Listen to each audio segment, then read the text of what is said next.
reppin' that star, I do it so well. It's Puma on the toes, but the stars on the clothes. I'm Starboy, fresh at the DF Dub. Yeah, I'm a hard hitter. Don't stare to fit, it'll ego hit you. What is you saying, man? Look at the swag. Please do forgive the brag. I'ma pull up later in the Cowboy jag. Don't you slip on the drip, I'm flossing the sauce. Go so hard for the star. Yeah, that be win, lose, or draw. If you take a L, get the F off my block. Cowboys win. Guachos, pour up the shots. Really can't help it, got a star status. Even got it tatted on my arm. Yes, we be 5 green strongs. Left a little room cause it's quest for the 6. Starboy really reppin' this shit. Dallas Cowboys to the death for me. Dallas Cowboys to the death for me. I'ma keep reppin' loud until there's no more left in me. Dallas Cowboys to the death for me. Dallas Cowboys to the death for me. I'ma keep reppin' loud until there's nothing left in me.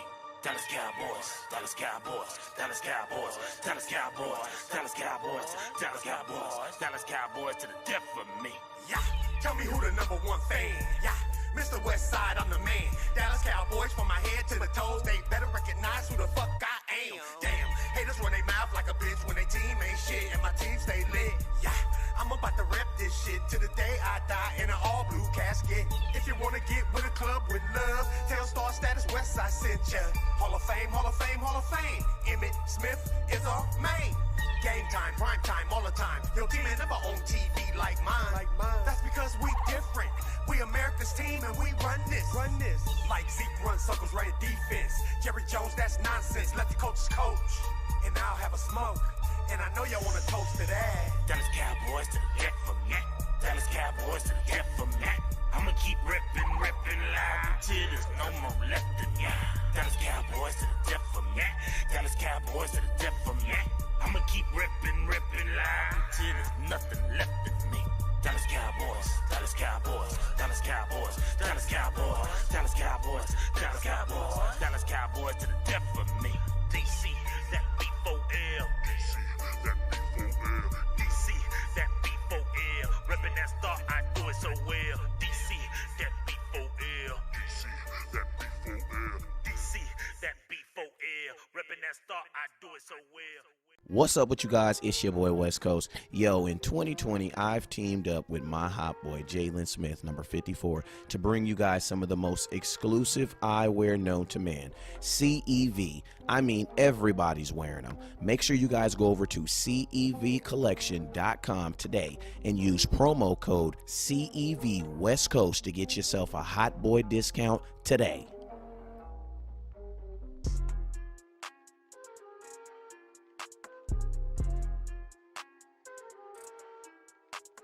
Thank you for watching West Coast. This is Antoine Woods. Thanks for watching West Coast. Go Cowboys. This is Ray Williams. Thank you so much for hanging out with us with Dallas Cowboy Scout. Appreciate My you. man West Coast in this buck. Thank you for watching West Coast. Shout out West Coast Cowboys. You know it's always love over here. Raider, Cowboy, always a Cowboy. Did one hell of a job, and the only thing else I got to say is, how about them Cowboys? Yeah! Man, hey, hold them jokes to yourself, brother. Hey, man.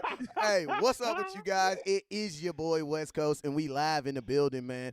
And, man, do we have a special guest for you guys tonight, man? We have a former captain on the Dallas Cowboys defense, Mr. Barry Church himself. This is a guy who had a C on his chest, man. So that is something that does not just happen.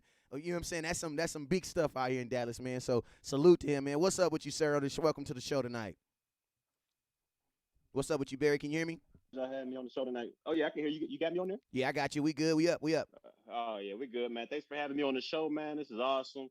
First time on the show, man. And like you said, man, let's have a good time tonight, man. It's going to be a good one.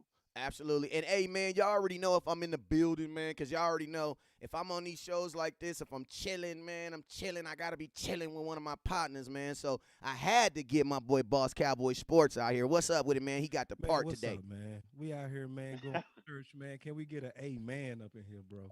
We can get an amen. Amen. Hold on, I got you. We going to get a witness. Let me I get have a a witness here. Yeah. Hey, and I ain't gonna lie to you. We gonna talk and get a little witness, but it's gonna get funky. So we gonna leave a little boats and hoes. gotta have them boats and hoes when you talking anything. When you hear that boats and hoes, you know we talking about who? Jerry Jones. Jerry Jones, you know we gonna talk about Jerry Jones. And listen, man, it's not gonna get as churchy today. So go to see. Listen, man. So listen, we gonna say it like this: if you go sin all the way today, man. I know your last name Church, man, but go on, get ready, brother. All right, man. So yo, let's go 100% in, huh? Hey, man, don't half step today, man. You got to go all the way in, sin or no sin. Hey, man. So let's get it out. No doubt. Hey, this first thing I'm gonna do. First thing I want to do, man, is get a couple roses out because, man, we are definitely interviewing and talking with someone tonight that I've watched play and that I enjoyed watching play, man. So I just want to first off say, man, it's an honor to have you on here, man. And we're gonna jump right into this, man. Not necessarily like questions and stuff like that. We just gonna have a conversation, man, over some things that we have been thinking about ourselves out here in the nation. And what I feel is this: if God blesses you with the ability to talk to people who have not even just inside news, because we don't care about inside, we don't care about breaking news. We want to know accurate of what's going on and what's happening so that us, the fans, can have a better understanding of our favorite team, which is the Dallas Cowboys. So, man, we about to jump right into this, man. And we're going to start off we're going to lead it off in this, man. 2020 was definitely, not the year that we thought it was going to be. My boy Boss Cowboy made a slamming article called the odd year curse. So my boy Boss Cowboy had sold me 2:00 in the morning. He calls me West Coast. 2020 is the year. I'm like, what you mean 2020 is the year? He's like, look, bro, every year when it's an odd year, if it's an odd year, look, no. I'm like, bro, no. Bro, listen, if it's an odd year, we don't do good. But in the even years, we do good. You know what I'm saying? So, but I was hyped. You know what I'm saying? I was hyped, church. I'm serious, man. I was ready, man. I was feeling it. And then I feel like God just I don't know. He just checked out. What happened in 2020, man? Can y'all hear me? Yeah, we can hear you. You good? Yeah, I'm gonna tell you, man. A lot of things happened in 2020, man. A lot of things happened. We could deal. We got a lot of built-in excuses when it comes to the Cowboys in 2020. We could talk about the, not having an off season, not having any OTAs, this new coach coming in, putting in a new system offensively, defensively, and they didn't have time to prepare for it. You had an abbreviated camp, no preseason. We could talk about all that, but at the end of the day, for real, those things are just excuses. And a lot of the teams throughout the NFL, they had to deal with the same thing. They had the same type of circumstances that the Cowboys had to deal with, and it made it work to a certain extent. For me, a lot of the problems that the Cowboys had to deal with during the season, a lot had to do with injuries. I will say that. Look, when you lose all-pro left tackle, you lose your up-and-coming right tackle who you just paid a boat ton of money to. You got your all-guard going down. You lose your center in the offseason because he retires from an illness. That offensive line right there, it just got destroyed. And you're sitting with a guy like Dak Prescott back there. He's out. He's injured as well. So you got 4 or 3 different quarterbacks going throughout this 2020 season. The wide receivers, I feel like they played pretty well given the circumstances of going with 3 different quarterbacks. A lot of those quarterbacks had no playing experience before getting out on the field for the Dallas Cowboys. So I feel like the wide receivers played well.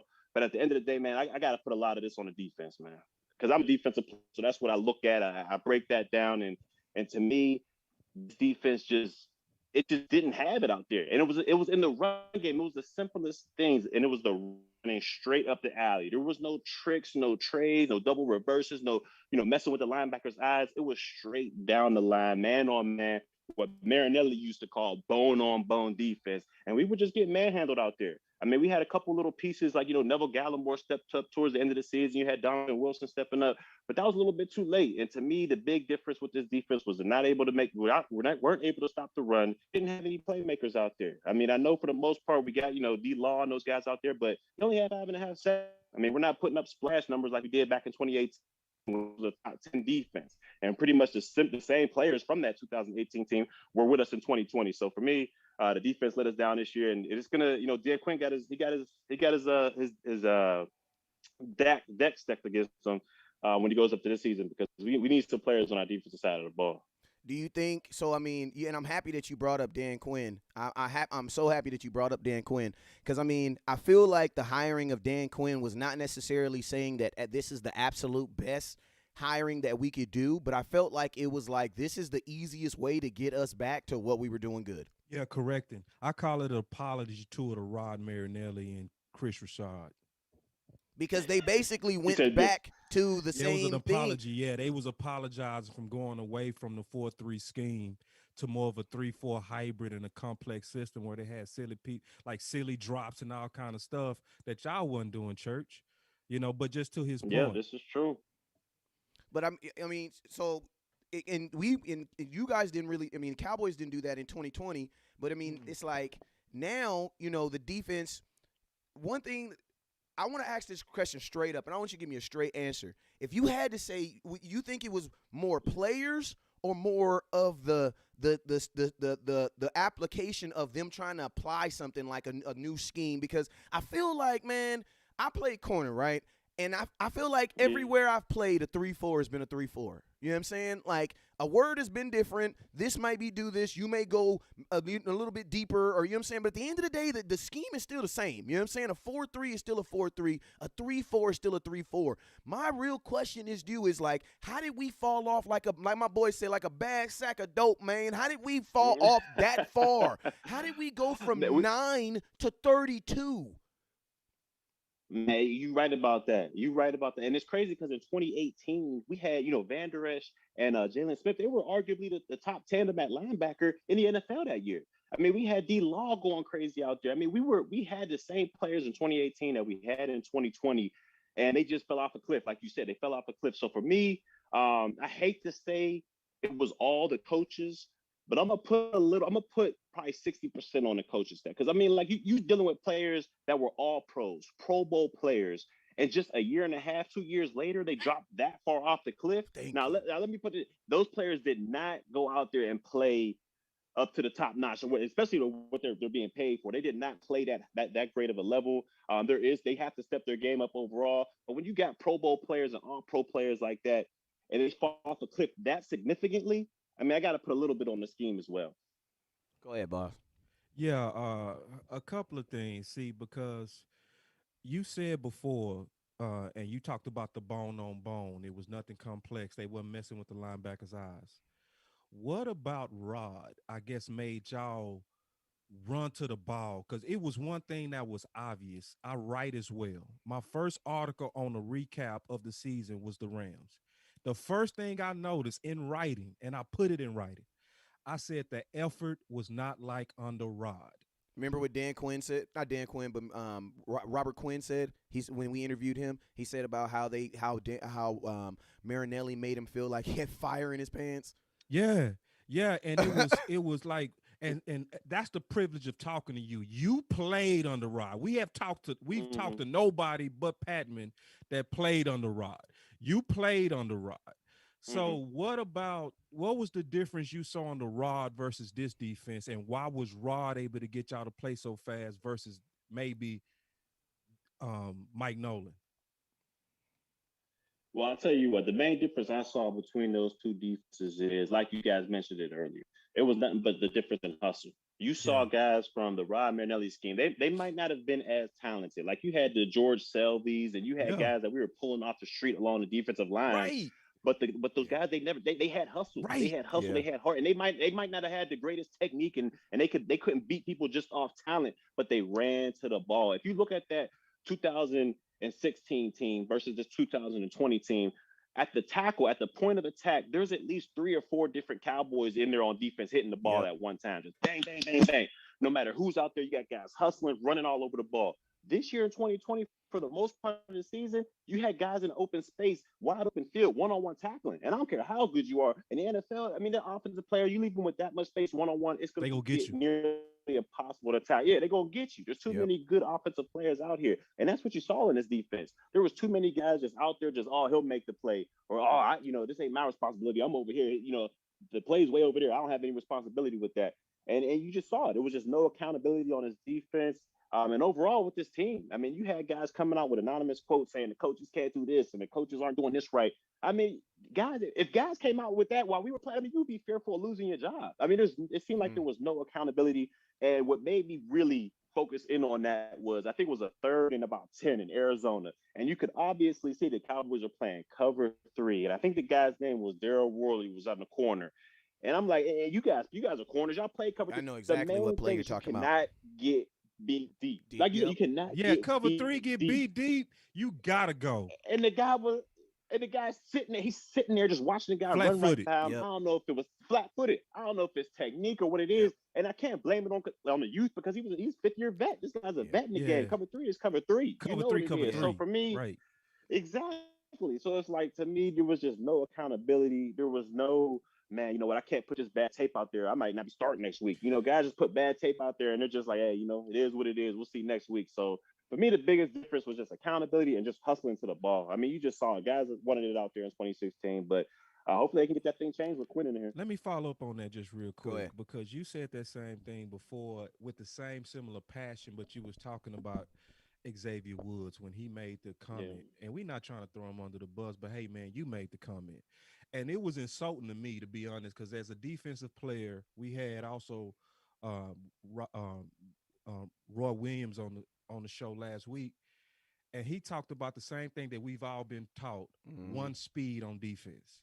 And so for him to publicly come out and say that, as a guy who got drafted too, you got drafted, bruh. It You got aggravated drafted. the hell out of me, but this also, I saw the passion in you when you was talking about something that frustrated me about him even before he made that comment after the Chicago game when he missed 6 to 7 tackles. And the next day he was right in front of the microphone, smiling and cheesing. And you made a comment. You said the level of accountability on defense was not like how I played. There was no fear of losing their jobs. What are they going to say if something happens to me? Nothing is going to happen to me. And you, with that type of coaching, you get loafing. Yeah. I wanted you to kind of expound on that because I think a lot of people that went over a lot of people's head when you talk about entitlement, because that sounds entitled. Can you expound on that? You said it exactly right. I mean, it was entitlement. You know, these guys, they go in there, they get the job during training camp. I mean, whether it's competition or whether it's just, you know, hey, you know, you're penciled in as a starter and you end up keeping a job. But guys, to go out there and make those type of comments or go out there and miss tackles and cheese about it during your post-game conference. I mean, that's just no accountability because you figure, hey, at the end of the day, I'm getting these checks. I'm good. And there's just no accountability in that. And I, as a player, I always took pride in that because I came undrafted. And I felt like, man, no matter what happens, if I miss one tackle, I might be gone. I never wanted to give the coaches a reason to get rid of me because I felt like, you know, hey, I'm undrafted. I'm easily, you know, expendable. So I always wanted to try my hardest or at least go 100% while I'm out on that football field, especially for my teammates. I know they're doing the same thing. I came in with undrafted guys like Danny McCray, all those guys. And if I'm out there loafing, making the defense look bad, I mean, that's hurting them as well. So I think it was selfish what he said about that. And, you know, hopefully he has a change of heart and he can get back in the mold of playing the right way. But I was just surprised because he was a guy as well that played under Marinelli. So, I mean, he should have that mentality where it's like, hey, if you hit the ground, it's like a hot, you know, it's like a hot oven. You got to get up quick off of that surface. And Marinelli always instilled that in his players, no matter what's going on. If you mess up, whatever, just make sure you're going 100 miles an hour. And if we're all wrong, then we're all right. So Marinelli always instilled that, and I'm just surprised he came out with that and he played that type of way. But overall, I mean, he's a talented safety, and we'll see what happens to him in free agency. Something I was very interested something that very surprised me is the fact that Stephen Jones or Jerry didn't actually make any type of comment to clean that up because they do a lot of cleaning up of things that they don't or they don't believe in. You know what I'm saying? If that's not a representation, like I'm gonna give you an example. Chris Richard got into the faces of the DBs. In the faces of the DBs in Philadelphia, got in that which ended up getting into a little shouting back and forth with the Philadelphia coaches. All the Cowboy fans loved it. We loved the excitement. We loved it. The very next day, Stephen Jones came out and said that is not something that we were looking for in our coaches. You know what I'm saying? Stop it. Wow, yeah. Like that's not the behavior. Man. It's wild. So it's I mean, because it wasn't like you said. I just don't understand why crack down on that? You know what I'm saying? Why crack down on the shower, but not crack down on the player saying, hey, we don't need to go 100% all the time. It's not realistic or something like that. I mean, that's befuddling to me. Does it feel like to you that like we don't want like I call them DOGs, but they in the real world they call them dogs. Like I feel like we don't want them dogs. We don't want them dead. Like we love Dez, but we don't want him to play for us. You know what I'm saying? Like we don't. I mean, and nobody had the passion like that. That dude was so passionate about football. He's one of the most passionate teammates I've ever had in my lifetime. But like you said, man, I don't know, man. It's a different thing with the Dallas Cowboys. If you show too much passion, he could be a cancer. He's not in the right direction for this team. We don't need to go in that direction. It's funny out here, man. And it's crazy. And you know what's crazy? And you know what's crazy is like my boy Dez got that associated with him, of being a cancer. And it's like my boy was like every player that ever played with Dez, I always asked them about it, and they always give the exact same response. Like, man, that dude loves football. And in an organization, I actually almost feel like Dez would have been received better in another organization. You know what I'm saying? Because I like the Dallas Cowboys, like they loved what he did as far as the scoring the touchdowns, but the expression of who he was, they weren't. That's not what they consider a Dallas Cowboy. And I'm gonna be honest with you. It was this. Go ahead. Oh, go ahead. My bad. No, go ahead. My bad. you go. No. I was about to say so. And it was the same when it came into the building with Dez as well, because like the ownership wise, Jerry Stephen, they loved him. He was like that. They was tight, like man, them two father and son type deal. But the coaching staff was on a different wavelength. It was like he makes touchdowns, does this for us, but man, he's a little bit too passionate. I don't like how he's going with this, especially in that Jason Garrett era down there in Cowboys when we were down in Dallas. I mean, it was two different wavelengths from front office to the coaching staff, but I think he got a bad rap, man. That dude was unbelievably passionate about his job. And real quick, let me not to cut you off, but I want to end it with this. The reason why I brought that up is because I feel like the Cowboys take that approach in free agency. That there are just some guys who have that dog moniker, bro. We ain't even looking at you. Like we're not like, you know what I'm saying? I feel like fit the culture. And it's like, man, like this is like I never played safety, you know what I'm saying? I was a corner and a wide receiver. But one thing I know about safety position, and my boy Boss always talks about this, is man, you gotta be low key crazy. You know what I'm saying? You gotta be low key like, you gotta be low key crazy. The further hey, listen to me. I'm gonna tell you, the further you get away from the line of scrimmage, the crazier you have to be. Yeah. You know what I'm saying? Because what they go through, man. Going head up, not just like with you the gotta back, be but the crazy. guards, the tackles, man. Jesus it's Christ. Like, I don't know how y'all do it. Because think about this, bro. Like at the safety position, you're basically, there's for a lot of times safeties are by themselves. You know what I'm saying? They say corners are by yourself, but we feel like we're by ourselves. But we always got a sniper over top of us. Yeah, we got help. We always got help. Corners always had help. Like we had outside leverage because we knew all our help was on the inside. You know what I'm saying? Or I can push you out of bounds. They got two ways coming at safeties. They got two ways with a lot of times open open space. shot. It's a 50-50 and shot. That's the worst. And that's the worst position, man, is when you're at that whole safety, you cover 3, middle of the field safety, you backpedaling, and you look at the line of scrimmage, and you see that thing part like the sea. There come a running back flying through that much. Man, that is the worst feeling. You like, man, this dude got 2-way goals. Yeah, and you got a 50-50 I know the shot. cameras is on me. You got the cameras. Oh man, see, keeping it so the cameras is on you. I feel that though. Man, you already know what time it is. Because you feeling that, like. And then 9 times out of 10, if you get shook up out there, and let's say the dude shakes you up and goes for a touchdown long distance, you looking back at the D line. Like, what y'all doing? What y'all doing? Just to make it seem like, so the cameras is on. You make it seem like somebody else. What y'all doing? Don't teach the game. Don't teach the safety game, church. Don't teach the blame game to the people listening. When you get back to the sideline, you gotta hit them up. Like, my bad, fellas. Let's be on that one. But when the cameras is on, y'all hear the real life politics, man, of how to play it. When the cameras are on, y'all listen to church. Where's the organ? That's how it is, though. I'm telling you. Oh man. But I mean, think about that though. Think about that. They're like, our Earl Thomas is probably the easiest name to come to mind. You know what I'm saying? But I just feel like there's, it took 2 injuries for us to find out Donovan Wilson could play football. You know what I'm saying? Even though he had 3 interceptions in preseason last year. And was the highest rated safety in that whole freakish class. You know what I'm saying? Yeah. And it took an injury. We went through who? We went through Ha Dicks who didn't even see and the field. What Which do you don't think make and happened? then sense. Darian. I That just didn't understand why. No disrespect, I don't understand why was Darian Thompson on the field, man. Like that's what I don't understand personally. Like see church, that's just me though, man. church. That's Let just me me. church, How did Ha not? Mike, church. I want to know how did Yeah. Ha not see the field? Like how did Yes. He couldn't be. That's what I'm saying. He couldn't he have been couldn't that be bad. worse. No He have could been not that be bad. worse. And they sold us, church. They sold us on Thompson is this practice All-American. And I was sitting there like, Yep. I've never witnessed this. Like, I want to believe you, but I'm from Show Me State. I've hijacked that. Oh yeah.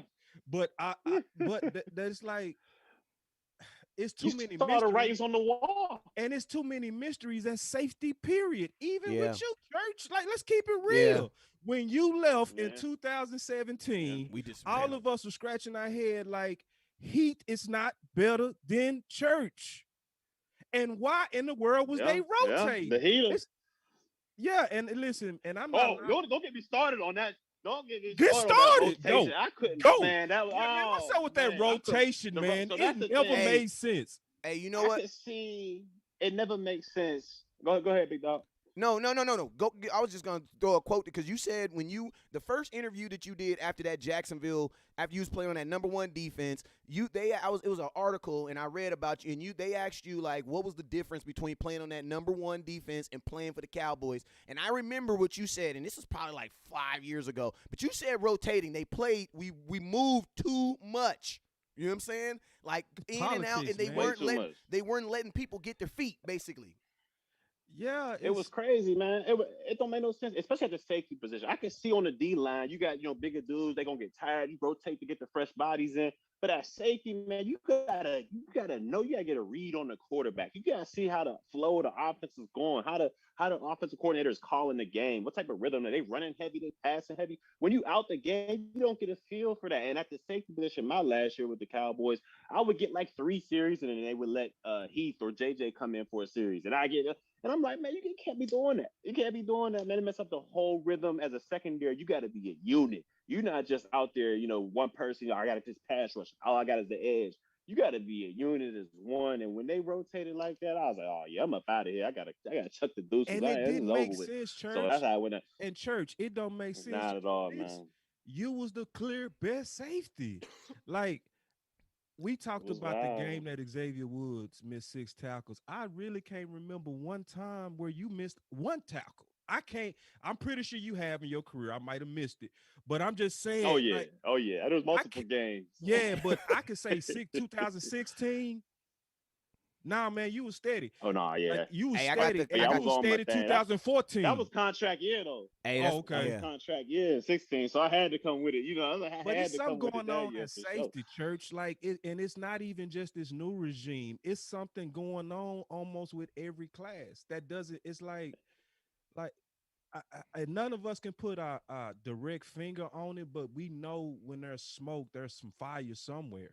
And it would be easier to like say or pick a way to go at the safety position if we took a chance and allocated some funds toward the safety position or took a safety high in the draft. Then we could say, all right, we did it, we tried it, it worked or it didn't work. But they just, they're steady just taking the, all right, we're gonna throw, whatever we can at the safety position. It's not that valuable of a position. But then if you look at these other defenses, man, look at Arizona, what Buda Baker's doing out there. Look at Kansas City and what Tyrann Matthews doing for that defense out there. I mean, there's plenty of examples where safeties are big time playmakers out there, and I think we need to value that position a little bit more as Dallas Cowboys fans and as an organization. You said something that was also West Coast. I mean, did you? Nah, you're good. You're good. Keep going. Okay. Yeah, man. You said something also, church, that's also in addition to that point. You said something that was epic that I should have caught this, but I didn't. You said we never set the market on our defensive players. Can you expound on that? The only time I think we did, well, D-Log got the big one now, and then he didn't either. He didn't set the market. He didn't. What about DeMarcus Ware? He was close. Did he say? DeMarcus Ware wasn't the highest paid defensive player? Well, That's like 10 years ago, too, this is where Tank set the market in total contract, which is That's because it was a long contract. But that's not in the no total doubt. guarantee and the average per year, the numbers that really matter. You know what I mean? The total contract, that's Yeah, no doubt. But It's but you wild. yeah, it's but that when you said that and then you was warning and you was giving a fair warning, you was saying, hey, we do not shop on top free agents. And we all know that. And for the most part, I actually agree. And Yeah. I'm glad we built through the draft. But it's one place that I do want us to really go ahead and spend some money. I want to get your opinion on this. Defensive tackle. I think we really need to go ahead and spend that money for defensive tackle because, like you said, that bone on bone and that run game was what was really killing us. And that's what killed us in 2018 as well. It was the Mm-hmm. inability to be able to stop the run in the middle. I want to get your overall take on the lack of commitment to investing in defense and then really trying to fix the interior of the defense even before we talk about safety. Yeah, as far as putting bread towards the defensive side of the ball, I think it's about that time, man. I mean we done went through this whole season. We had a historically bad defense, and it wasn't just like, man, they just weren't talented. You just saw they were putting bad tape there. Like you said, guys were missing tackles. They weren't hustling out there, and you just saw like I just didn't feel right. It didn't feel like a Dallas Cowboys defense. So for me, I think it's time for us to start allocating some funds. Which I don't know what type of funds we're gonna have after we get this Dak deal done, but we'll see about that. But I think we need to start allocating something towards the defensive side of the ball. And I think you're dead on. I think you're 100% right when you talk about getting the interior defensive lineman. I think we got what we need. Hopefully, if D-Law can step up on the outside over there and get back to his 2018 form. And I loved what I saw at the end of the year from Randy Gregory. I mean, he was out there. He was flying all over the ball, not only in the pass game, but in the run game as well. He was arriving with bad intentions. He forced 3 fumbles in one game. I feel like the sky's the limit for that guy. He just needs to keep on building and keep getting the reps. So I love what we got on the edges. But what scares me, like you said, is on the interior. We got Neville Gallimore, who I think he can step up and he could become a player. I like what I saw from him in spurts this year. He just needs to become more consistent in his game. But that other tackle spot, I think we need to fill it because I don't believe Tyron Crawford will be back on his team next year. Tristan Hill? He had a good camp and he started at the beginning of the season playing all right, but like I said, it was just too small of a sample size, and he went down with that ACL. Yeah. So who knows? Yeah, that's exactly. So who knows how he's going to respond to that and coming back? So he could be a depth piece, but we definitely need somebody in that interior, if not only to stop the run, but to keep those offensive linemen off of our linebackers. If you saw this year, thank you. I mean, they were getting up to the second level, like they were getting to the second level like it was nothing. Yeah. And we harped on Jalen Smith and we got on LVE a lot, but those guys had to throw people aside just to get in on the tackle. So we need somebody in the interior to hold up those offensive linemen and as well make plays in the run. But I think you're 100% on about addressing that. I know you got to follow. Because the average fan, I'm gonna be honest with you, the average fan thinks that a linebacker is a D tackle. I'm just being honest with you. I've been doing. I'm just being honest with you. That's the biggest. Facts. If there's misconceptions that I could say that about football that fans think is when they think of linebacker, they think of a D tackle. You know what I'm saying? Right. And no, like if you're telling me that Jalen Smith is not stopping the run, I say okay, well, what is the D tackle in front of him doing first? You know what I'm saying? My boy Ray, exactly. Ray Lewis said there was Tony Saragusa, the addition of Terry Saragusa that took him to another level. Saragusa don't play linebacker. He don't play safety. He plays defensive tackle. He plays in front of him. So that allows him to do what he wants to do because our linebackers, let's just be real, we did not draft our linebackers to stop the run. Like when you were watching Jalen Smith in Notre Dame, you were watching him get 8 sacks on the end. That's what you were seeing him do. You know what I'm saying? Vanderish, you were seeing him cover. You know what I'm saying? That 8-on-8 football, that's the reason why the boy cover so well. Why? Because in 8-on-8, it's a lot of passes. You know what I'm saying? That's all it is, basically. Yeah, no doubt. You know what I'm saying? That's basically all it is passing. So we and then think about this, church. Look at the tight ends that was in our division. You had Washington had Reed at the time. Eagles had Ertz at the time. And then Washington? I lost one. What's one in Washington? New York had what's the boy named Ingram. They had Ingram. Yeah. And then Philly doubled down because Carson Wentz only throws the tight ends. So they doubled down and got him another tight end, Dallas Goedert. So we didn't really get run. We didn't and I don't want to seem like I'm making an excuse for anybody, but it's like, Nah, it's just football. look at the You right. linebackers who stopped the run, and then look at our linebackers. You know what I'm saying? Like, yeah. And Church, let me ask you. In my opinion, I'm giving both linebackers a full mulligan on the 2020 season. Yes, you can blame them on some stuff, but just tell me if I'm tripping on this, Barry, and I consider it. But like you said, if a tidal wave of offensive linemen is washing in your face, and you running a scheme that's foreign that you also learned on Zoom, and you doing a whole lot more thinking, to me, just me thinking, to me that affected them more than just their effort. You know what I mean? That it made them slower. I want to get your thoughts on that. Without a doubt, it made them slower. And for all the people that are saying, linebackers are D lineman, like Jalen only weighs probably 20 more pounds than me. I'm sitting there exactly. about 220, He's just more 217. He's cut. weighing in that He's just pride. more cut. Exactly. And then you got guys like Tyron Smith. If he gets your hands on, it's over with. There's nothing you can do about that. So for me, we definitely need to get somebody to protect them. But overall, man, like what the second question? What was the second question one more time? Yeah, I was asking you about our linebackers basically getting blamed basically for this, and just to Okay, get your yeah. thoughts on it, and just to Okay. where it, and if I'm diagnosing that wrong, because I want to give them a mulligan. Like, this is not the year to diagnose them, almost like 2017, no, 18 was not the year to diagnose Dak. You don't diagnose Dak when he had the worst receivers in the league until he got Cooper. That's the Exactly. wrong year. Exactly. Y'all failed Dak, not Dak. Okay, y'all That's failed facts. Dak. All right. So when they fix that, you fix Dak. So that's how I'm kind of seeing this linebackers, that y'all put them in a foreign defense. Y'all put bad people in front of them and bad coaching that caused a lot of the tidal waves that was hitting them, and it was harder for them to play fast. That's just my take on it. I want to get your thoughts Oh on no. Yeah, you're not tripping on that one. That's a lot of factors. I mean, I know when we first dove into it. I mean, a lot of it's an excuse factor and all that stuff, but it's a legit excuse. I mean, you got a whole new defense coming in, and you don't have any time to prepare for it. And all you got is a training camp and some Zoom meetings, and you're supposed to go out there rolling. So it's definitely a legit excuse. Now Jalen, he does have to step his game up, though. I'm not validating him of anything. He got to step his game up because there were some games where he just looked god awful out there. So he's got to step it up.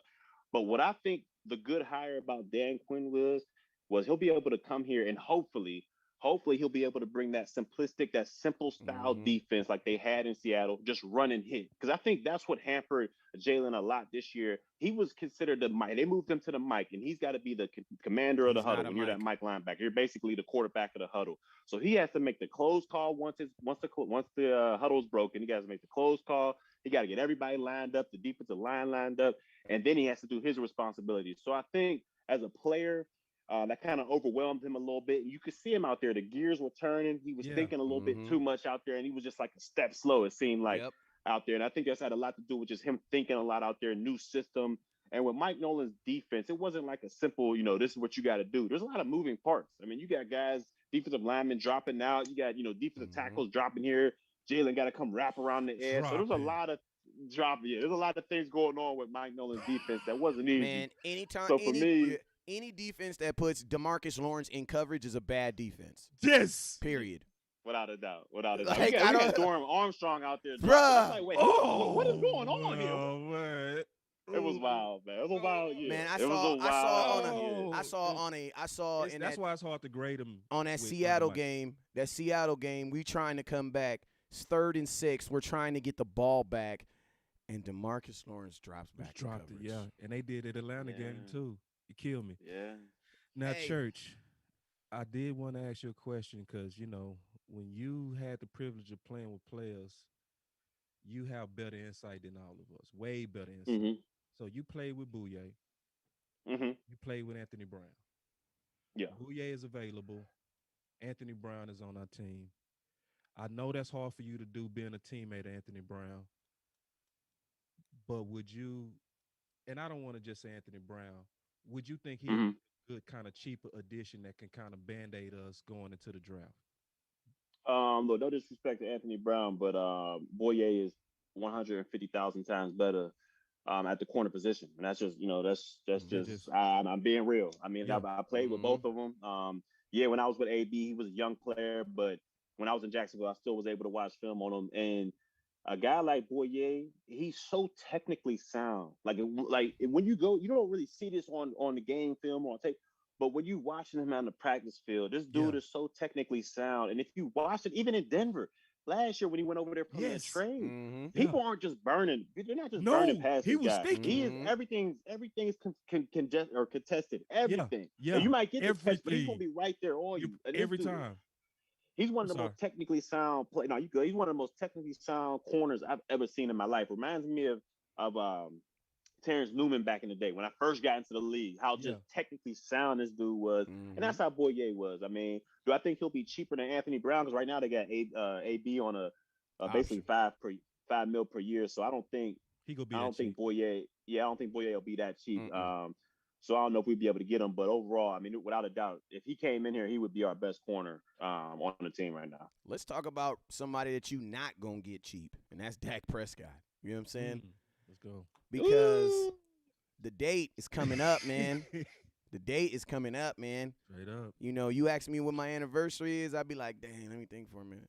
You ask me when my birthday is, I'd be like, let me think for a minute. Oh. You ask me what day Dak got to get March 9th. March 9th. March 9th.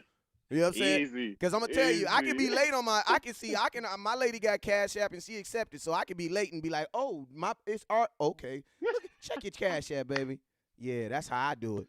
Because I want you to go get what you want. Because that's what you tell them. Hey, anytime you forget, you just hit them with the Cash App and be like, because I want you to get what you want. You know what I'm saying? That's the type of man I am. No so doubt. I want to know, March 9th, man. You know, hey, March 9th. Is Dak going to get what he want, man? Let me know, man. Is this the last year of Dak Prescott? Let me know. I'm gonna be honest. Just from my thoughts, man, I don't think it's gonna get done, man. I think my boy gonna get another tag this year. And they always say, the Joneses always say, we never let any free agent, we really want. We never let them walk out the door. But they had opportunity on top of opportunity to get this guy signed, and they still haven't done it. And I just don't understand what the holdup is. I mean, if this is your guy, if this is you believe is the franchise quarterback, he's the leader of your team, he's the bona fide everything when it comes down to Cowboys football. The difference between a 4-year contract and a 5-year contract shouldn't be holding it up. Yeah. I mean, if you Jerry, you're like, man, look, I'm trying to get the Super Bowl. He wants a 4-year. We want to do 5. You know what? At the end of the day, boom, let me just get this 4. Let's get it done with. If you think he's that guy, so that makes me think in the back of my head, like maybe they're not fully sold on Dak. Maybe they just think, hey, he's a good quarterback. He's a great quarterback, but he's not the franchise guy that we think. That's the only reason I can think that they're holding up on paying the guy. I don't understand it personally, and they just keep digging the hole deeper and deeper. But I think, honestly, this will be his last franchise tag, and I think he might be out the door next year, man. And you know what scares me? You know what scares me about that is because the Cowboys' history says that we do not do well with quarterbacks. Like if you could think about the last 2 quarterbacks in the last 15 years, that just think about the last 2 quarterbacks. You think about Romo and Dak. Well, we lucked up on Romo. Like he was just walking down the street, he slipped and fell, and bam, he's a Dallas Cowboy. And then he sits on your bench for 3 years, right? And then if you go watch the Dak Prescott not democracy. What's the word? They have a video. What is it? The D word. The D documentary. There you go, man. It slipped my mind. Documentary. I'm not gonna play it off like I knew. I was. He went Blake, and we both went Blake. Hey, if you go watch the Dak Prescott documentary where he gets drafted, you can clearly see Jerry Jones' hesitation to draft him then. And it was Jason Garrett. It was Jason Garrett in that meeting that was given the lead. That was given the lead in the charge to get Dak Prescott. You know what I'm saying? But I mean, and I see this right. The only quarterback that we purposely went after to get that was successful because of that was Troy Aikman. Man, that was 30-some years ago. Yes, everybody, accidentally. That was the last time we successfully drafted a quarterback. And that's what scares me because it's like we don't have a system. Like we don't have like you can lose great players if you have a system to replace them. You know what I'm saying? They say it's Yeah, all we about got your a re-up game. system. Hey, hey, my boy Jeezy. System. Hey, what my boy Jeezy say? It's all about your re-up game. You know what I'm saying? Because you gon' get hit. Like everybody's gonna get hit. If you think you gonna play in the game and not get hit, you crazy. You know what I'm saying? So what he always say, it's what all he say, about your Todd? re-up game. You know what I'm saying? So think about this, man. If you take Tony Romo out of the Dallas Cowboys history, right? We are the Cleveland Browns when it comes to quarterbacks. Right. Ooh, No, that's a fact. Like, no, we that's are. a fact. We That's are a the fact. Cleveland just Browns. goes to, it doesn't make sense. So it's like, how can you risk, like, then- how and can you risk say, that? How can you say, not you, Church, but I'm just saying, how can you even think I'm not sold on him when he was on pace for 6,600 yards? Like, I can't buy that logic. I do want to Man. ask you this question, though, Church. We had Roy Williams on, and we called you before the show, and I really mean this, you in the frat, the safety frat. It's No a doubt. certain frat that we Appreciate say, it. yeah, and that frat is, we call it's reliable. You were super reliable, trustworthy safety, and we have not witnessed that since Donovan Wilson. Like, Donovan Wilson is the refreshing of seeing that again. Well, Roy Williams was on the show last week, and I asked him this. I'm gonna ask you this. I asked him from a player's perspective, being in the locker room, and you played with Dak, he didn't. So I really want to hear from you. Right? I asked him, what does it do for morale to see your leader going through what he's going through? And he said three things. He said some players go sweep it under the rug, but then he said, in my opinion, some of them go be like, F this, and I don't like Dallas. I think we saw that recently with what's my big tackle name that went to the Raiders, where he said he didn't like playing for Dallas. Oh, David Irving. David Irving. Yeah. So he could be an example of that. And then he said the worst thing you go see is effort. He said because people go look at it and believe, well, if they doing him like that, why should I go hard because I'm not gonna be paid? I wanted to get your perspective on what does it do to the morale from you being in locker rooms. I'm gonna be honest with you, man. It all comes down to me at least. It comes down to what type of tier player you are, man. If you're already paid and you already got your money, then you looking at the situation different. You looking at it like, man, they got to get Dak signed. I mean, management, they tripping right now. Like they got all the allocations we got to get towards Dak. I mean, I can't believe they playing them like this right now. Like this is crazy. If you paid already and you that upper echelon type player, that's how you look at the situation. But if you're a guy that's undrafted, trying to get in the game or trying to get a starting position, you haven't really made that much money in the league yet. You like, man, damn, all this situation. They talking about Dak. I'm trying to get my bread. I'm trying to get my situation right. Like, I'm like, I'm just being honest with you, man. They're gonna be like, man, like, yeah, he they gonna pay him. What about my bread? I gotta work up on my stuff to get my bread right. So they ain't gonna let it. They gonna be like, yeah, that Dak situation. He's a great quarterback. They gonna say the right things. I love playing with him. But back in their mind, they're gonna be like, man, damn, all that. I gotta get myself paid. Yeah.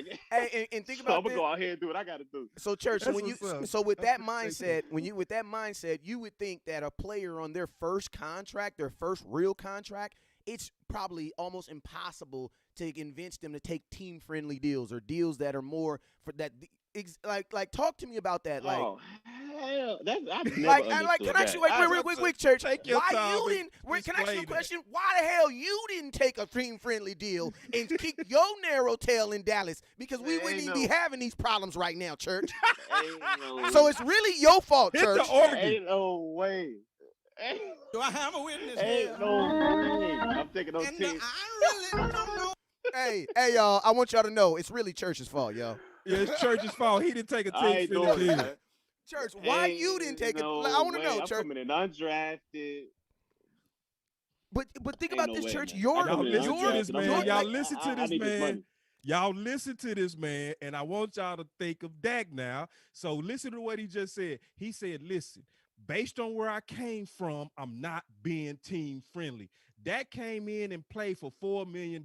Why would he give a discount? And this might be his only time. You've already gotten your discount. Think about this. You got it. By the time you got your Jaguars contract, you already got it. Yeah, you had already played with the Cowboys for like 4 years. Like, that's your fault if you didn't maximize those 4 years. Like, that's your fault if you didn't get that Super Bowl. Like, guess what? The Kansas City, when Kansas City realized, oh, damn, we really got, hey, he really is good.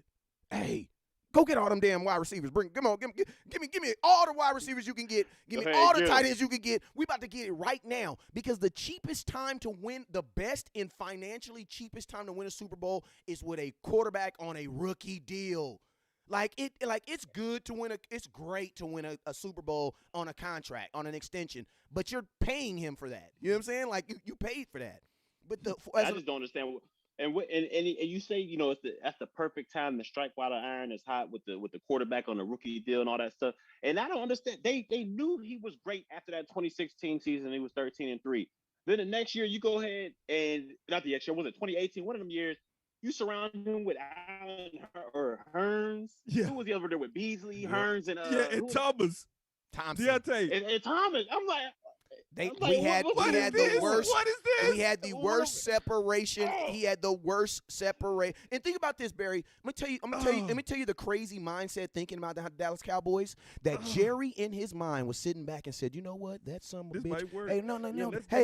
Hey, boss Cowboy. That boy Dak is so goddamn good. He don't need no wide receivers. We don't need. He don't need no wide receivers. He don't need. He just. Hey man. Hey, you see what he told? Hey, that's that because we know when Jerry get hype, he probably called him that son of a bitch. You know he probably he hit him with one of you. That's some. Hey man, I'm gonna tell you this right now. That's some of a bitch right there. At home? Hey, I'm gonna get. You gotta have your boats at home. But think about that though. Yeah, that was Jerry on the boat when he did that. Think about how much confidence you had in that young man in 2018. You pushed Dez out the building. Yeah, pushed him. Yeah, you got Allen they Hearns, Deontay Thompson, who you cut and then brought him back. You know what I'm saying? Cole Beasley, you were ranked 32nd in separation coming in to that in 2018 season. You know what I'm saying? You had that much faith. And then think about this. You doubled down on your faith with Dak when you went and got a first-round pick for Amari Cooper. Because I'm going to tell you this right now. The first article that I ever read about the Dallas Cowboys trading for Amari Cooper, they said it was a bad trade. I'm just keeping it real. They said we paid too much. That's what they said. Everybody said we paid too much. Everybody. You know what I'm saying? They were saying Tate was better as a third-round trade. They was acting like we got fleeced. So think about this. Ooh, you remember that, Church? Yes. You remember that because you was in the media about it. Yeah, I remember that. Yeah, so it's like you look at all that, man, and it's like I'm not saying that Dak saved Amari Cooper, but Amari Cooper is a better receiver. He is a better. He saved him. Yeah. No, you being nice. Yeah, I ain't gonna be nice with you. I nice with you. He saved him. Because he was the number 2 receiver with the Raiders, bruh. He was. He was number 2. I say he got him paid. Cook was the number 1. I say he got him. I say he got him. He got him paid. He did get him paid. Gave him $100 million. Got him $100 million. I don't want to keep talking, man. But go ahead. So so it's like you're absolutely right. It's like you had to have had. You would not have paid Cooper $100 million if you didn't have faith in the guy throwing him the football. You just don't do that. And think about this: the type of money, like. I know y'all be on the defense, but I gotta push back, man. I'm gonna keep it real with you, Church. My defense ain't really paid to be good. Like, I know that's probably the craziest thing you're gonna hear all day, but I don't care. Like, I don't care. You wanna meet up? You wanna meet me? You wanna meet me in the parking lot somewhere? We can get it popping. I ain't tripping. That's my boys. Hey, man. Hey, you ain't paying my defense to be good. Don't let him get away with that, Church. Hey, don't just let him. Hey, listen. Church, this is my concept. This is my concept behind it. Listen, I can't believe it. Hey, man. Church. Church. Did he say? Let me tell you, Church. You can't pay the defense? No. Let me tell you the concept. This is the concept of what I said. In 2016, we had the exact same problem. They asked Jerry Jones, "What are you gonna do to fix this defense?" What was his answer, Boss Cowboy? He said, he said a war daddy. No, that was 2017. He said in 2016 when we drafted Zeke, the best defense is a great offense. That's what Jerry Jones said. And think about this. We ain't win. That's true. And y'all lost to Green Bay because of that. Lost to Green Bay. To that because of that 28 points. But you get what? But this is what I'm saying. True. Look on your offense. I can name Zeke. Dak is going to get paid. Tyron, Martin, your tight end. Almost 6 of your starters on offense are on extensions right now. 6. And Dak is going to be the 7th. There's only 11 people on offense. Okay, On defense, there's 11. You have 2. You know what I'm saying? That's it. That's it. And so it's been that same formula since since Barry, 06 when so they what only are you paid expecting DeMarcus from Ware and they only paid Terrence Newman. And we haven't won. That's why I'm like, we gotta switch this up. Something gotta happen. And Barry, if you think about spend this. money anywhere, put it on that DT. In 2000, you gotta switch up now. You've been doing the same thing, like you said, Church, for 2006. Yep. It's wasting the best of our offensive talent because our offense. And you're paying for this. You're paying for this, man. You are paying for this. Like, we're paying for 40 points. Like, everybody telling me, the Cowboys gonna score 40 points. I'm like, bro, what you talking about? You better get 40 points. I own a business, so I'm one of those type of employees. Like, if I feel like if I pay you a good wage, you should do a good job. Like, my bad. You know what I'm saying? Without a doubt. You know what I'm saying? And I don't, so I see it like this. When you invest so much into that offense, you're expecting for that offense to compensate for what you're doing on the defense. Because what are we doing on the defense? We're bringing in 4 guys who we cut by week 8. And we priority on offense, I'm going to tell you, on offense, you're either a high draft pick or we're paying you. Everybody on offense is a high draft pick or we're paying you. Jerry, that's why I say it's like everybody want to get mad at the defense, but it's like, what are you really paying the defense to do? Like, the hot boys were hot because they were unexpected. Like, you didn't know who these dudes were. You know what I'm saying? It was a bunch of nobodies. You know what I'm saying? And that's why they got to get them funds. They got to get them funds to the defensive side. So that's what I mean by it's like, Cowboys. Well, what are you paying your defense to do? Right, you're paying. You're paying for them to be average. Complaining about paying for average. Right. This is true. I do want to ask you one thing, and it is. We're going to wrap it up before we go ahead and ask your last one before we wrap it up. It's the last one. Oh, man, Church got his everything. You going to give me one more West Coast. Come on, bro. All right, I'll take this as the last one, bro. I need 2, bro. Just 2. Just real quick. What's that? What happened? Because it's about the culture. I heard you say that Rico Gathers was impossible to cover. Who said that? I thought you said that.